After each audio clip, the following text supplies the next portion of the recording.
Bado you thought of my Sobona here meti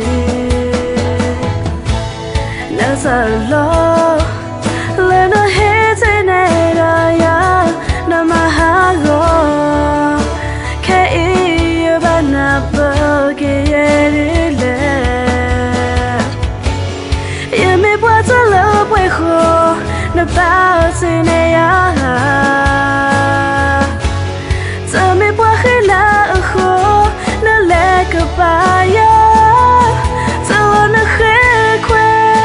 ka playa na mumu Tawa na khekwe kwa peta banatha Ta ela ya helo na mita ela thana go